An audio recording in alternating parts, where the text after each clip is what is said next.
Hi నమస్తే, welcome to A6 studios. నేను మీ ఆదేశ్. తెలంగాణలో ఉన్న ఈ కాంగ్రెస్ ప్రభుత్వం పాలన మీద క్లుప్తంగా విశ్లేషించడానికి ఎమ్మెల్యే గారు జూలకంటి రంగారెడ్డి గారు మనతో పాటు ఉన్నారు. తెలంగాణలో ఏం జరుగుతుందో అనేది తెలుసుకున్నాం. నమస్తే. నమస్కారం. బాగున్నారా? ధర్మేంద్ర ప్రధాని రాజీనామా చేయాలని ఢిల్లీ నడిబొడ్డున జంతర్ మంతర్ లో అనేక రోజులుగా ధర్నా జరుగుతుంది. బీజేపీ ఆధ్వర్యంలో అతి ఘోరంగా లాఠీ చార్జీ కట్ల చేసినారు. దాన్ని ఎట్లా చూడాలన్న అసలు? దేశానికి స్వాతంత్రం వచ్చిన దగ్గర నుంచి ఇప్పటి వరకు అనేక పార్టీలు, ప్రభుత్వాలు, ప్రధానమంత్రులు వస్తున్నారు, పోతున్నారు. కానీ ఇప్పుడు అధికారంలో ఉన్నటువంటి మోడీ ప్రభుత్వం అధికారంలోకి వచ్చి మూడోసారి 12.5 సంవత్సరాలు అవుతా ఉన్నది. ఈ 12.5 సంవత్సరాల కాలంలో ఆయన అనుసరించేటువంటి విధానాలు, తీసుకొచ్చేటువంటి చట్టాలు, తర్వాత ఆయన యొక్క ఉపన్యాసాలు, పద్ధతులన్నీ మొత్తం సమాజాన్ని, దేశాన్ని, అన్ని వ్యవస్థల్ని నష్టపరిచే విధంగా ధ్వంసం చేసేటువంటి పద్ధతుల్లో ఒక దుర్మార్గమైనటువంటి ఆలోచనతో ఒక నియంతృత్వంగా ఆయన పరిపాలన సాగుతూ ఉంది. దాంట్లో భాగంగానే ఇప్పుడు ఈ పేపర్ లీకేజ్ కూడా అదే, నీట్ పేపర్ లీకేజ్ కూడా అదే. ఇలా 22 లక్షల మంది విద్యార్థుల జీవితాలతోటి చెలగాటమాడుకుంటాం. ఈ లీకేజ్ అనేది ఇది మొదటిసారి కాదు. వీళ్ళ అధికారంలోకి వచ్చిన తర్వాత చాలాసార్లు ఇట్లా లీకేజ్ అనేది. దీనివల్ల 2 విషయాలు. ఒకటి, లీకేజ్ వల్ల క్వాలిటీ లేని వాళ్ళు, చదవనటువంటి వాళ్ళందరూ కూడా పాస్ అయ్యిందనంటే డాక్టర్లుగా, తర్వాత ఇంజనీర్లుగా అయ్యే అవకాశం ఉంది. మరి వాళ్ళందరూ సమాజంలోకి వచ్చిన తర్వాత మరి ఏ రకంగా ఉంటుంది అంటే, వైద్యం రాకపోతే చాలా మంది చనిపోయే పరిస్థితి. ఇంజనీర్స్ కూడా వాళ్ళకు క్వాలిటీ లేకపోతే, దాని మీద సరైనటువంటి అవగాహన లేకపోతే బిల్డింగులు, ప్రాజెక్టులు, రోడ్లన్నీ కూడా పాడయ్యేటువంటి పరిస్థితి ఉంటుంది. ఇప్పుడు ఈ 22 లక్షల మంది విద్యార్థులు వాళ్ళ తరఫున మాట్లాడే వాళ్ళు ఏంటంటే, ఇది కేంద్ర ప్రభుత్వం యొక్క బాధ్యత. ఇది ఇంత ముఖ్యమైనటువంటి నీట్ అనేటువంటిది పరీక్ష లీకేజ్ కావటం అనేది చాలా అన్యాయమైనటువంటి విషయం. దీనికి నైతిక బాధ్యత వహించి కేంద్రంలో ఉన్నటువంటి ధర్మేంద్ర, ఆయన విద్యాశాఖ మంత్రి రాజీనామా చేయాలి. ప్రధానమంత్రి కూడా దీనిపైన మాట్లాడాలి. ఇది పొరపాటు జరిగింది, దీనికి బాధ్యులైనటువంటి వాళ్ళ మీద అందరూ చర్య తీసుకుంటాను, తర్వాత మంత్రితో కూడా రాజీనామా చేయిస్తాను, మళ్ళీ ఇటువంటివి జరగకుండా నేను కట్టుదిట్టమైన చర్యలు తీసుకుంటామని చెప్తే అయిపోయేది. అది చెప్పడానికి వాళ్ళు సిద్ధం కావట్లేదు. ఎందుకంటే అందరూ భాగస్వాములు కాబట్టి విద్యను కూడా ఒక వ్యాపారమయం చేసి, తర్వాత దళారీలకు, తర్వాత ఆ రకంగా ఇష్టం వచ్చినట్టుగా విద్యని, తర్వాత వీటన్నిటిని కూడా వాళ్ళు ఇష్టం వచ్చినట్టుగా అమ్ముకొని, మార్కెట్లో పెట్టి అమ్ముకొని వాళ్ళు డబ్బులు పోగు చేసుకుంటా ఉన్నారు. సమాజం ఏమైపోయినా పర్వాలేదు, విద్యార్థులు ఏమైపోయినా పర్వాలేదు, దేశం ఏమైపోయినా పర్వాలేదు. కొంతమందికి ఆ దోచిపెట్టాలనే ఆలోచనతోటి ఈ రకమైన విధానాలు అనుసరిస్తూ ఉంది. చాలా నియంతృత్వ పద్ధతుల్లో ప్రభుత్వం వ్యవహరిస్తుంది. ఇవాళ వేల మంది అక్కడికి ఢిల్లీకి వచ్చి వాళ్ళు అడిగేది ఏంటి? 2-3 విషయాలు అడుగుతా ఉన్నారు. ఒకటి, దీనికి బాధ్యులైన వాళ్ళపైన చర్య తీసుకోవాలి, మంత్రి రాజీనామా చేయించండి, ఫర్దర్గా జరగకుండా చర్యలు తీసుకోండి, మాకు న్యాయం చేయండి, చనిపోయిన వాళ్ళకు నష్టపరిహారం అనేది వాళ్ళకు ఆదుకోవడానికి ఎక్స్గ్రేషియా ఇవ్వండి. ఇవే కదా వాళ్ళు అడిగేది. అవి ఇవ్వటానికి, అవి చేయటానికి ఏముంది? ప్రభుత్వానికి ఏ ఇబ్బంది ఉంది?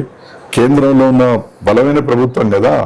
అవి చేయకుండా లాఠీలను ఉపయోగించి, తూటాలను ఉపయోగించి, ఇష్టం వచ్చినట్టుగా విచక్షణ రహితంగా మహిళలు అనేది కూడా చూడకుండా లాఠీలకట్లా మేకులు పెట్టి మరి కొడుతున్నారు. మేకులు పెట్టి కొడతా ఉన్నారు, గుడ్డలు ఇప్పేస్తా ఉన్నారు. రెండోది ఏంటంటే, పోలీసులతో పాటు వాళ్ళ వెనకంగా వేరే ప్రైవేట్ శక్తులు కూడా ఉన్నారు. అంటే ప్రైవేట్ శక్తులు అంటాను, ప్రైవేట్ శక్తులు అంటే RSS గానీ బీజేపీకి సంబంధించిన వాళ్ళు సివిల్ డ్రెస్ లో వచ్చి కూడా వాళ్ళు ఏంటంటే వాళ్ళతో పాటు ఉండి ఇష్టం వచ్చినట్టుగా వాళ్ళు లాఠీలు తీసుకొని కొడతా ఉన్నారు. అంటే అసలు ప్రభుత్వం ఎటుపోతుంది, ప్రభుత్వం ఉన్నదా లేదా, ప్రజాస్వామ్యం ఉందా లేదా అనిపించేటువంటి పద్ధతిలో ఏంటంటే, మరి స్వాతంత్ర ఉద్యమంలో కూడా బ్రిటిష్ వాళ్ళు అంత దారుణంగా చేయలే, అంతకంటే దారుణంగా చేసేటువంటి పరిస్థితి ఉంది. ఒక రెండో వైపు ఏంటంటే, రైతులు కూడా వేల సంఖ్యలో ఇలా ఢిల్లీకి వస్తా ఉన్నారు. ఎందుకంటే అమెరికాతో కుదుర్చుకున్న వాణిజ్య ఒప్పందం, దానివల్ల ఏంటంటే రైతులు తీవ్రంగా నష్టపోతారు. ఇక్కడ రైతులు పండించే పంటలకు గిట్టుబాటు ధరలు ఉండవు, మార్కెట్ ఉండదు, ఎగుమతి చేసుకునే పరిస్థితి ఉండదు. అందుకొరకు ఏంటంటే, ఒకవైపు రైతులు, ఒకవైపు ఆదివాసీలు, ఒకవైపు విద్యార్థులు, యువకులు, ఇవన్నీ కూడా ఎందుకు వస్తా ఉన్నాయి? అందుకే వాళ్ళ పొట్టగొట్టేటువంటి పద్ధతుల్లో వాళ్ళని శ్రమదోపిడీ చేస్తూ తర్వాత ఏంటంటే ఇష్టం వచ్చినట్టుగా దీన్ని ఒక వ్యాపారంగా అన్ని వ్యవస్థల్ని మొత్తం ధ్వంసం చేసేటువంటి పద్ధతిలో కేంద్రం వ్యవహరిస్తుంది. ఈ పద్ధతి మానుకోకపోతే వాళ్ళు దిగిపోవటమా పారిపోవటమా జరుగుతుంది. అప్పటిదాకా ఈ పోరాటం ఉధృతంగా ముందుకు పోతాయి. అన్న, ఈ ధర్నాని ఇంకా ఎన్ని రోజులు నడిపిస్తారన్న మీ కమ్యూనిస్ట్ పార్టీలో? ఇప్పుడు ఎన్ని రోజులైనా కూడా నడిపించవలసినటువంటి పరిస్థితి అనేది ఈ ప్రభుత్వం తీసుకొస్తా ఉన్నది. ఎందుకంటే ఉద్యమకారులు కోరేటువంటి డిమాండ్స్ వాళ్ళు పరిష్కారం చేస్తే ధర్నాలు అవసరం లేదు. ఉద్యమకారులు ఏం కోరుతా ఉన్నారు? నిరుద్యోగులు ఏం కోరుతా ఉన్నారు? ఉద్యోగ అవకాశాలు కల్పించండి, సంవత్సరానికి 2 కోట్ల మంది నిరుద్యోగులకు ఉద్యోగాలు ఇస్తా అన్నారు కదా, మీరు ఇవ్వట్లేదు. ఇప్పటికీ దగ్గర ఎన్ని ఇవ్వాలి? అట్లా 24 కోట్ల మంది నిరుద్యోగులకు ఇవ్వాలి. ఇవ్వకపోగా కొత్తగా నిరుద్యోగాన్ని తయారు చేసే పద్ధతిలో ఉన్న పరిస్థితులు మూసేస్తా ఉన్నారు. మరి నిరుద్యోగ సమస్య పరిష్కారం అయ్యే వరకు పోరాటం జరుగుద్ది. విద్యార్థులకు న్యాయం జరిగేదాకా ఈ పోరాటం నడుస్తుంది. రైతులకు న్యాయం జరిగేదాకా జరుగుతుంది. ఆదివాసులకు జరిగేదాకా జరుగుతుంది. ఈ పరిష్కారం కాకపోతే పోరాటాలు మరింత ఉధృతంగా లక్షలు కాదు కోట్ల మంది దేశవ్యాప్తంగా వీధుల్లోకి వచ్చేందనంటే ఎక్కడికక్కడ ఈ ప్రభుత్వాన్ని నిలదీస్తారు. ఎక్కడ వాళ్ళు కనపడ్డా తరిగి కొట్టేటువంటి పరిస్థితి వస్తుంది. అంటే ఢిల్లీలో జరుగుతున్న ధర్నాని ఈ కమ్యూనిస్ట్ పార్టీలే, ఈ టెర్రరిస్టులే వీళ్ళ వెనకాల ఉన్నది అని అంటారు. అది వాస్తవమా? అసలైనటువంటి టెర్రరిస్టులు, అసలైనటువంటి దేశద్రోహులు ఎవరు?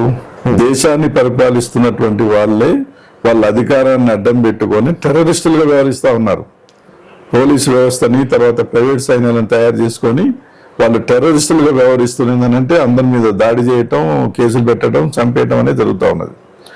దేశ సంపదను మొత్తం కొల్లగొట్టి కొద్ది మంది బడా కార్పొరేట్ చేతుల్లో పెడుతున్నారే వాళ్ళు దేశద్రోహులు. ప్రజల మధ్య ఐక్యత లేకుండా మత విద్వేషాలు రెచ్చగొడతా ఉన్నారే వాళ్ళు దేశద్రోహులు. అంబేద్కర్ గారు అనేక మంది కష్టపడి తయారు చేసిన రాజ్యాంగాన్ని బలహీనపరుస్తా ఉన్నారే వాళ్ళు దేశద్రోహులు. ఇవాళ విపరీతంగా పన్నులు వేస్తున్నారే, విపరీతంగా అప్పులు చేస్తున్నారే, దేశాన్ని కుదవబెడుతున్నారే, అమెరికాతో వాణిజ్య ఒప్పందం చేసుకున్నారే వాళ్ళు దేశద్రోహులు. దయ్యాలు వేదాలు ఇచ్చినట్టుగా వాళ్ళు అధికారంలో ఉన్న వాళ్ళు ఏం చేయాలి? రైతుల కష్టాలు, కూలీల కష్టాలు, పేదవాళ్ళ కష్టాలు, నిరుద్యోగుల సమస్యలు చేయాలి కదా. నువ్వు ఆ పని చేస్తే ఇది ఎందుకు వస్తుంది? వీళ్ళు అడుగుతున్నారు, అయ్యా మీరు అధికారంలోకి రాకముందు ఏవో చేస్తామన్నారు, వచ్చిన తర్వాత మీరు చేయటం లేదు, మీది బాధ్యత, అది మేము గొంతమ్మ కోరికలు అడగటం లేదు. 8 గంటల పనిదినం కార్మికులకు ఉంటే ఎన్నో పోరాటాలు చేసి సాధించుకున్నది 8 గంటలు కాదు 12 గంటలు పని చేయాలని చెప్పేసి చట్టం చేసావు. ఎవరికి అనుకూలంగా చేశావు? వాళ్ళు అడుగుతున్నారు, మేము 12 గంటలు పని చేయాలనేటువంటి చట్టం తీసుకొచ్చావు, అన్యాయం కదా, దాన్ని రద్దు చేయండి అని అడుగుతావు. అది దేశద్రోహమా? రైతులు పండించిన పంటలకు గిట్టుబాటు ధర కల్పించడానికి ఒక సమగ్ర చట్టం తీసుకురామని అడిగితే దేశద్రోహమా? ఇవాళ పేపర్ లీకేజీ, దీనివల్ల విద్యార్థులంతా కూడా నష్టపోతున్నారు, సమాజానికి నష్టం అని చెప్పడితే దేశద్రోహులా? ఇది నిరుద్యోగులకు ఉద్యోగాలు ఇవ్వమని చెప్పడితే దేశద్రోహమా?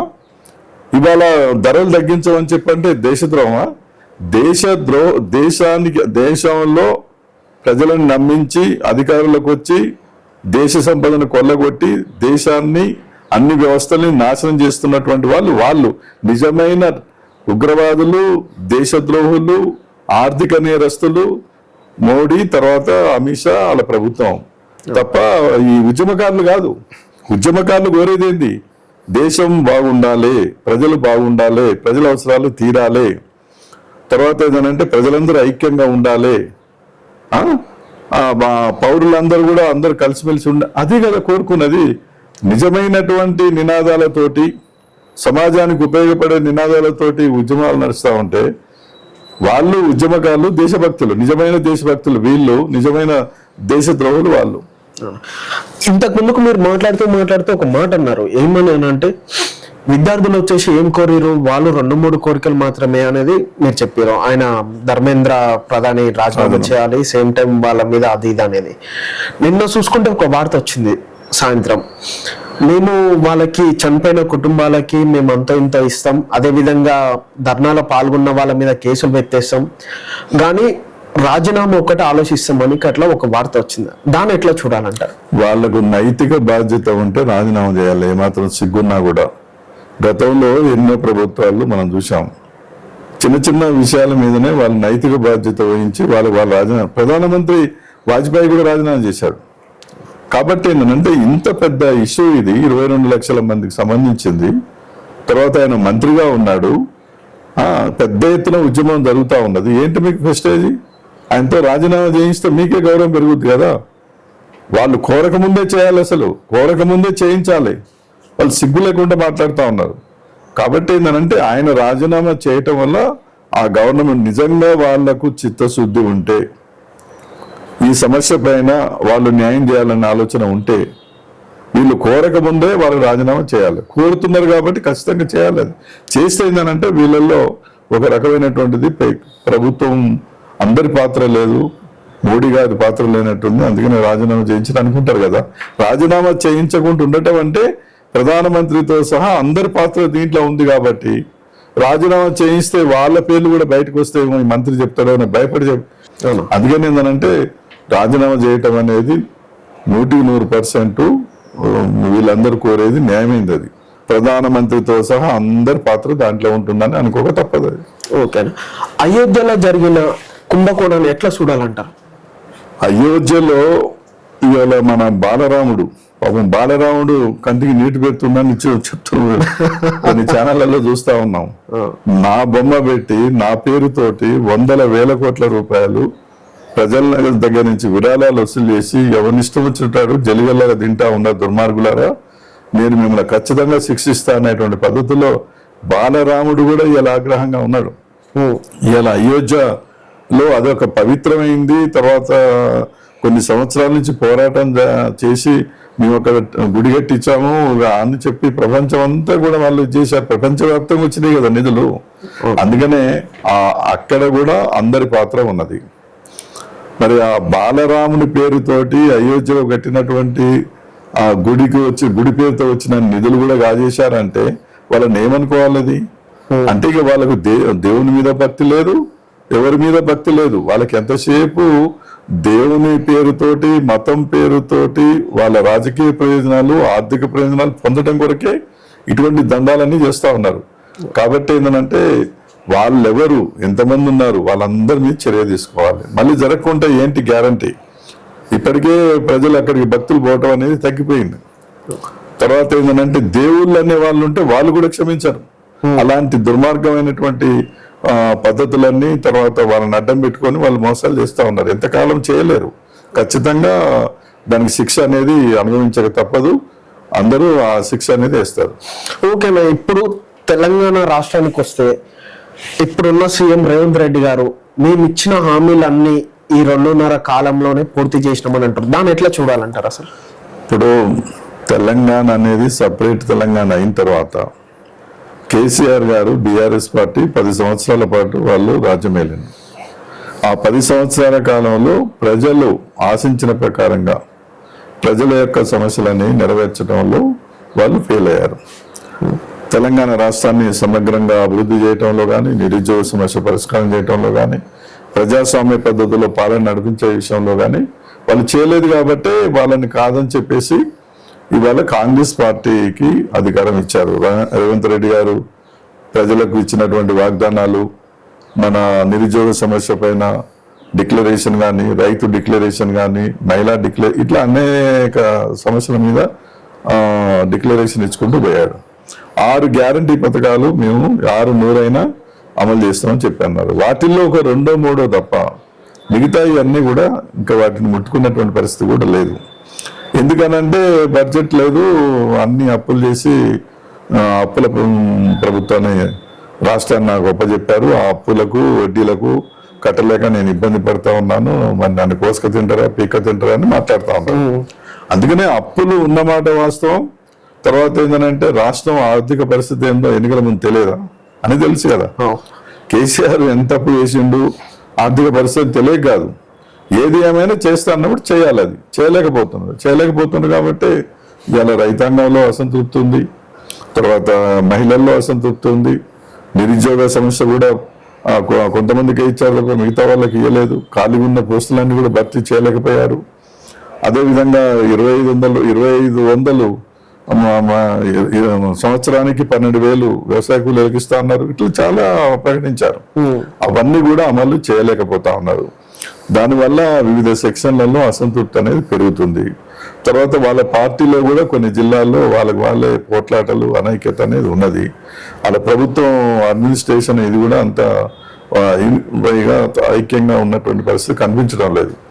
ఇవన్నీ కూడా ఉన్నాయి. ఇవన్నీ కూడా ఇప్పటికైనా అర్థం చేసుకొని ప్రజలకు ఇచ్చిన హామీలు అమలు చేస్తే, సరైన పద్ధతిలో పాలన జరిగితే అప్పుడు ప్రజలు మళ్ళీ మరొకసారి ఆలోచిస్తారు. లేకపోతే పోయిన వాళ్ళకు ఏ రకమైన పరిస్థితి వచ్చిందో వీళ్ళకు కూడా అదే పరిస్థితి వస్తుంది. ఏదన్నా పాలన అనేది 2.5 సంవత్సరాల కాలంలో వీళ్ళ పరిపాలన కూడా అన్ని సెక్షన్లు ఆశించిన ప్రకారంగా, ప్రజలు ఆశించిన ప్రకారంగా పరిపాలన సాగటం లేదు. సమస్యలు పరిష్కారం చేయటంలో వీళ్ళు కూడా ఫెయిల్ అవుతా ఉన్నారు. అనేక మంది సెక్రటరియట్ చుట్టూ తిరిగి పనులు చేసి బిల్లులు రానోళ్ళు, తర్వాత ఏంటంటే రిటైర్డ్ అయినటువంటి వాళ్ళకు డబ్బులు రాలేదని చెప్పేసి ఇట్లా అనేక రకాల సమస్యలు వెంటాడుతూ ఉన్నాయి. ఈ పరిష్కారం చేయలేకపోతున్నారు. అవన్నీ పరిష్కారం చేస్తే ఉంటుంది వాళ్ళకి భవిష్యత్తు. లేకపోతే పోయిన వాళ్ళకు అన్ని పద్ధతుల్లో మరి పంపించారు, వీళ్ళని కూడా అదే పద్ధతుల్లో ప్రజలు బుద్ధి చెప్పి దూరం చేస్తారు. ఇప్పుడు చూసుకుంటే కాళేశ్వరం విషయంలో కాంగ్రెస్ అయితే బీఆర్ఎస్ అయితే ఒకరి మీద ఒకరు మొత్తుకుంటారు. ఇదే విధంగా రీసెంట్ గా మీర్కట్ల కాళేశ్వరాన్ని సందర్శించారు. అసలు ఏం జరుగుతుంది అక్కడ?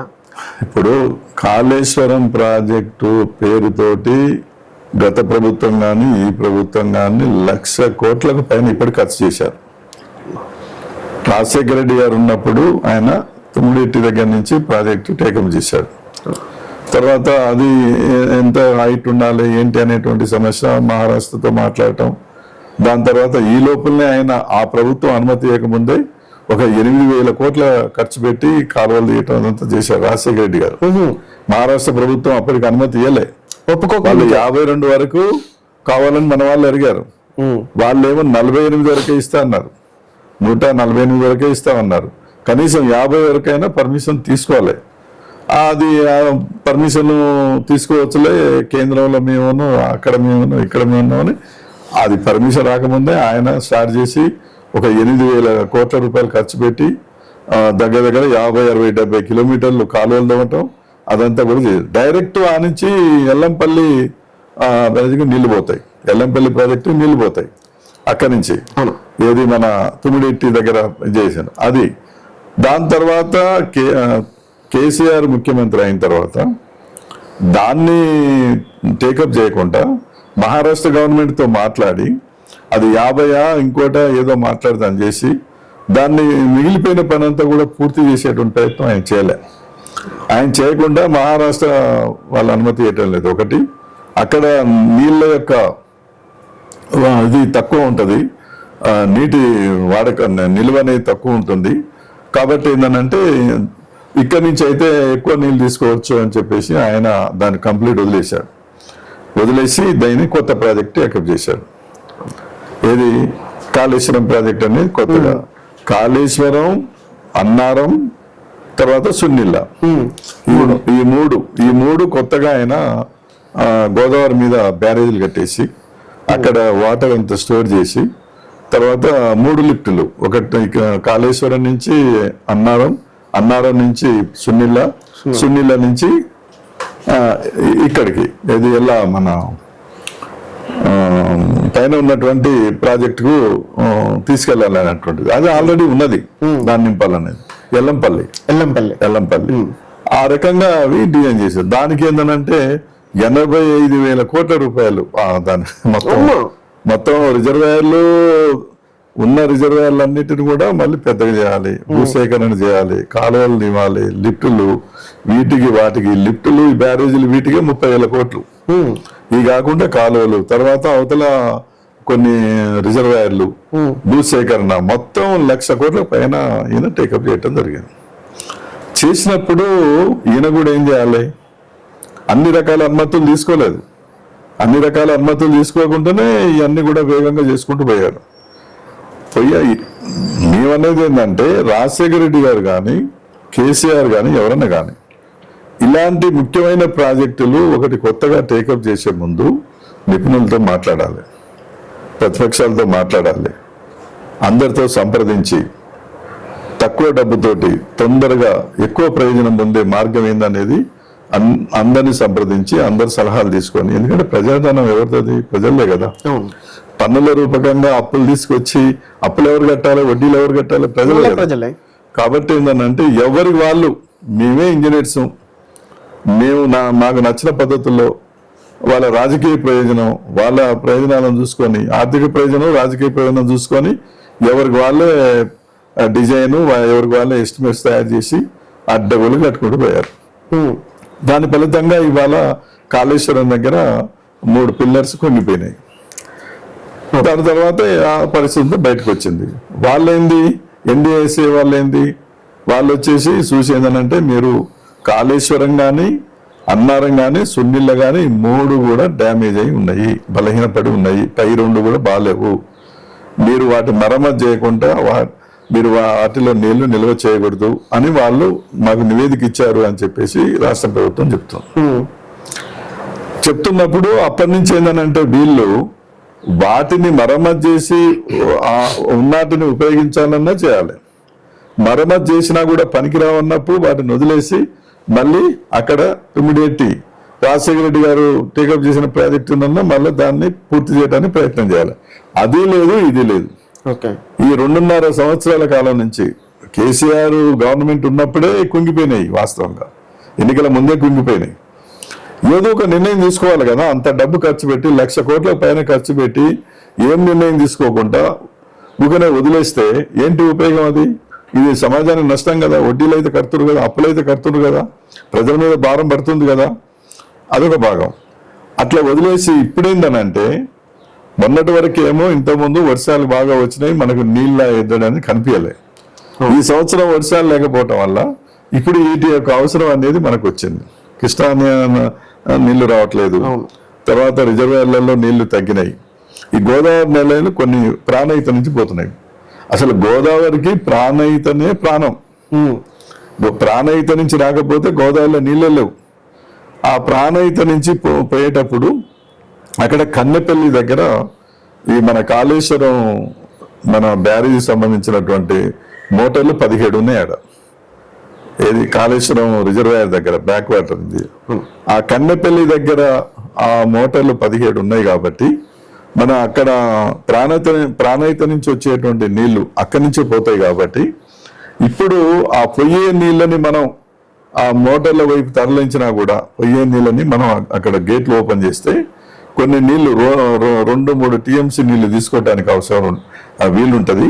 అవి తీసుకొని ఆ మోటార్లు రన్ చేసి ఆ నీళ్లు తీసుకొని అన్నారం సున్నీళ్ళ నింపి తర్వాత ఏంటంటే పైకి పంపించాలి. ఎల్లంపల్లి పంపిస్తే సరిపోతుంది.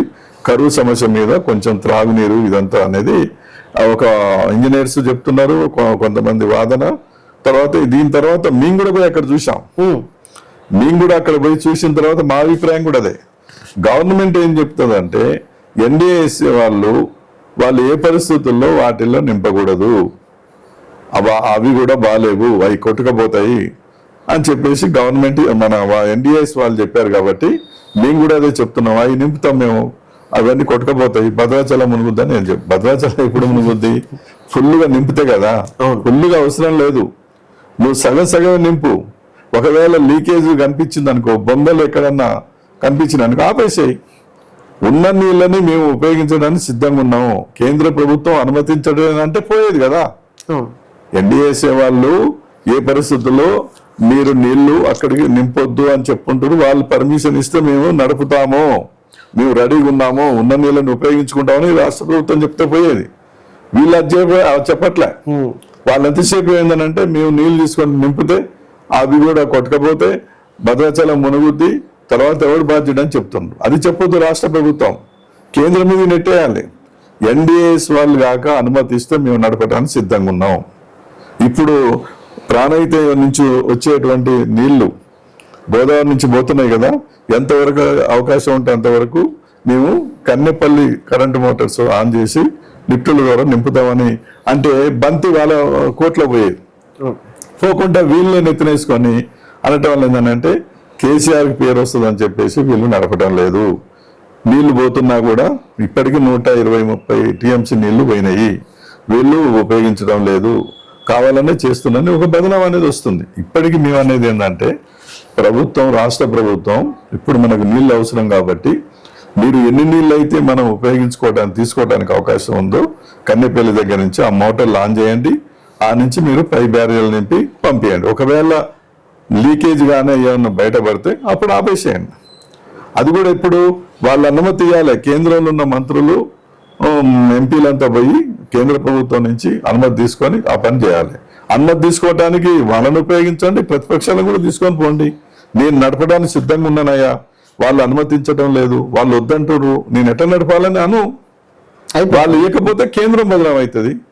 అదే పరిష్కారం తప్ప ఇప్పుడున్న పరిస్థితుల్లో అది తాత్కాలిక పరిష్కారం. శాశ్వతంగా ఏంటంటే వాటిని మరమ్మతులు చేసి నడిపిస్తారా, లేకపోతే వీటిని పక్కన పెట్టి మళ్ళీ రాజశేఖర రెడ్డి గారు టేకప్ చేసిన ప్రాజెక్టుని టేకప్ చేస్తారా? ఏదో ఒక నిర్ణయం జరగాలి. 1,00,000 కోట్లు ఖర్చు పెట్టి ప్రజాధనం వదిలేస్తే ఎట్లా? అది దాన్నన్నా టేకప్ చేయాలి, వీటినన్నా టేకప్ చేయాలి. ఆ నిర్ణయం శాశ్వతంగా చేయాలి. అది కూడా ప్రతిపక్షాలను పిలవాలి కదా, ఉన్న విషయాలన్నీ చెప్పాలి కదా. ఎవరు అధికారంలో ఉన్నాడు ఎవరిష్టం వచ్చినా రాజ్యం వెళ్తే ఎట్లది?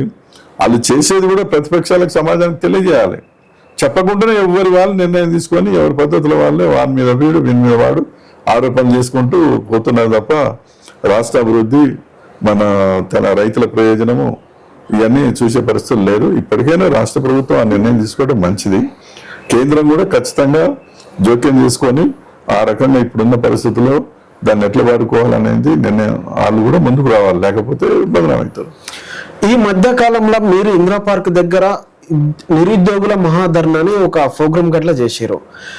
ఈ కాంగ్రెస్ ప్రభుత్వం ఏమో మేము ఉద్యోగాలు ఇస్తున్నాం అది ఇది అని చెప్తున్నారు, మీరేమో నిరుద్యోగ మహాధర్నాలు అని చేస్తున్నారు. దీన్ని ఎట్లా చూడాలి అసలు? ఇప్పుడు రాష్ట్ర ప్రభుత్వం పరిధిలో వివిధ శాఖల్లో ఖాళీగా ఉన్న పోస్టులు చాలా ఉన్నాయి. సంవత్సరానికి 2 లక్షల మందికి నిరుద్యోగులకు ఉద్యోగాలు ఇస్తాను మీరేగా చెప్పింది. ఇప్పుడు 2.5 ఏళ్ల కాలంలో 5 లక్షలు ఇవ్వాలి, ఇచ్చారా? లేదు కదా. అందుకనే ఖాళీగా ఉన్న పోస్టులు భర్తీ చేయండి ఒకటి. రెండోది ఏంటంటే ఇంకా మిగతా వాళ్ళకు కూడా మీరు ఉపాధి కల్పించడానికి ఏ రకంగా వాళ్ళకు సహాయపడతారో పడండి. నిరుద్యోగం అనేది విపరీతంగా పెరిగిపోతా ఉంది అని చెప్పేసి దాని మీద మేము ఇవాళ అడుగుతా ఉన్నాం. వాళ్ళేదో నామినల్ గా కొన్ని అక్కడిక్కడ కొన్ని ఇచ్చేసి ನೀವು ఇచ్చినవని చెప్పంటే కాదు కదా. 100 మందికి ఇవ్వాల్సింది 10 మందికి ఇస్తే ఏంటి ఉపయోగం? 100 మంది ఆడ నిరుద్యోగులు ఉంటే 10 మందికి ఇస్తే మిగతా 90 మంది ఏం కావాలి? వాళ్లకు నువ్వు ప్రభుత్వ సెక్టార్లో చూపించు ఖాళీగా ఉన్నాయి, అనేక పోస్టులు ఖాళీగా ఉన్నాయి. తర్వాత అన్ని శాఖల్లో ఉన్నాయి ఖాళీగా.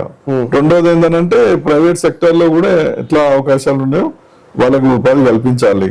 తర్వాత వాళ్ళంతటా వాళ్ళు చిన్న చిన్న పరిశ్రమలు పెట్టుకోవడానికి తోడ్పాటునిస్తారు, అదన్నా చేయాలి. ఏది లేదు.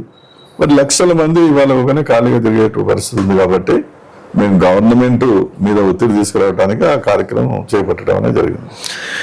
ఇది అదే విధంగా చూసుకుంటే ఈ మధ్య కాలంలో మీర్కట్ల ఇందిరా పార్క్ దగ్గర తెలంగాణలో ఉన్న ప్రజలకు ఇళ్ల స్థలాలు ఇవ్వాలని ధర్నా చేశారు.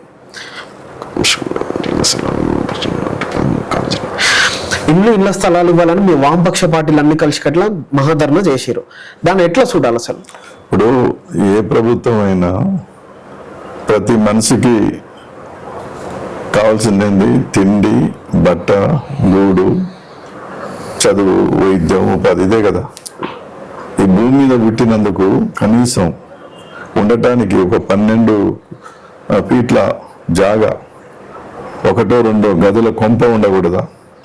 ఈ భూమి మీద పుట్టిన ప్రతి మనిషి, వ్యవసాయ కూలీలు కానీ కార్మికులు కానీ ఎవరైనా కష్టపడి పనిచేస్తారు కదా, సమాజానికి ఉపయోగపడుతున్నారు కదా. బిల్డింగ్ నిర్మాణ కార్మికులు ఉంటారు, వాళ్ళు పనిచేస్తున్నాయి కదా, బిల్డింగ్లు అయ్యేది, రోడ్లు అయ్యేది, ప్రాజెక్టులు అయ్యేది. రైతులు కూలీలు ఉన్నారు, వాళ్ళు పనిచేస్తున్నాయి కదా, వ్యవసాయ పంటలు పండేది. ఇల్లు లేక నిరుపేదలు లక్షల మంది మన రాష్ట్రంలో ఉన్నారు, అర్హులైనటువంటి వాళ్ళు. నాకు ఇళ్ల స్థలాలు కావాలి, ఇల్లు కావాలని దరఖాస్తుల మీద దరఖాస్తులు పెట్టుకుంటూనే ఉన్నారు.